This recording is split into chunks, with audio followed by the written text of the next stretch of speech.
মালদার মানিকচক উচ্চ বিদ্যালয়ে শিক্ষিকার মারে গুরুতর অসুস্থ হয়ে পড়ল নবম শ্রেণীর এক ছাত্রী। ঘটনাকে কেন্দ্র করে ব্যাপক চাঞ্চল্য ছড়িয়েছে সমগ্র বিদ্যালয় এবং আশেপাশে। আক্রান্ত ছাত্রীর পরিবারের পক্ষ থেকে অভিযুক্ত শিক্ষিকার বিরুদ্ধে মানিকচক থানায় লিখিত অভিযোগ দায়ের করা হয়েছে। আহত ছাত্রীর নাম মেহেক খাতুন। অভিযোগ, মঙ্গলবার ক্লাস চলাকালীন সহপাঠীদের সঙ্গে বই নিয়ে বচসার জেরে শিক্ষিকা মানসী মণ্ডল তার উপর চড়াও হন এবং মাথা শরীরে একাধিকবার মারধর করে। সেই সময় অসুস্থ হয়ে পড়ে ছাত্রীটি। প্রথমে তাকে মানিকচক গ্রামীণ হাসপাতালে ভর্তি করা হয়, তবে দীর্ঘক্ষণ অচেতন থাকার পর তাকে স্থানান্তর করা হয় মালদা মেডিকেল কলেজ হাসপাতালে। বর্তমানে চিকিৎসার পরও গুরুতর অসুস্থ অবস্থায় তিনি বাড়িতে শয্যাশায়ী। এই বিষয়ে অভিযোগকারিণী ছাত্রীর মা হালিমা বিবির দাবি, মেয়েকে এতটাই আঘাত করা হয়েছে যে সে এখন হাঁটা চলাও করতে পারছে না। কালকে হয়েছিল কি যে বই নিয়ে বলে মেরেছে, তো জানি না আমি। বাড়ি আসলো যখন, তখন বললো কি যে 2-3 জন সাথে আসলো আমার মেয়ের সাথে। আমার মেয়ে বলছে না, ওর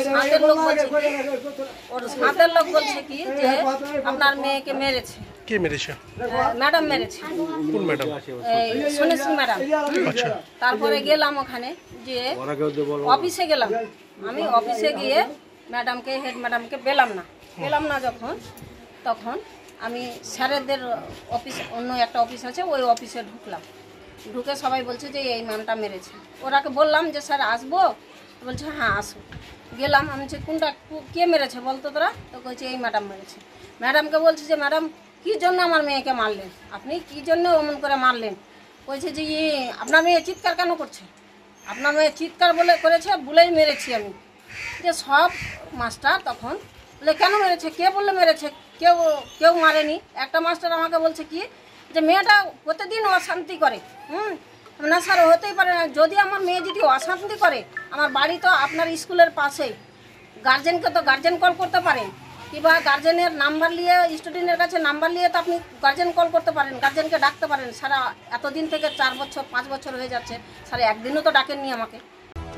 এদিকে মানিকচক উচ্চ বিদ্যালয়ের টিআইসি শ্রুতি কুমার রায় বলেন, দেখুন, ওনারা স্কুল কর্তৃপক্ষের ওপর দায়িত্ব না দিয়ে একেবারে থানায় গেছেন আইনি ব্যবস্থা নিতে। তো সেক্ষেত্রে আমরাও সেই ব্যবস্থাটাকে মেনেই নিচ্ছি।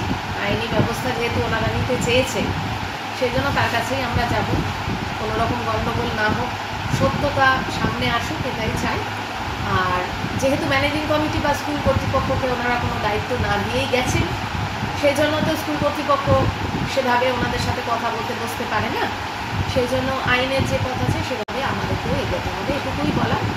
তবে আমি যেটুকু শুনেছি বা জেনেছি, সেখানে যতটা বলা হচ্ছে ততটা সেরকম কিছু নয়।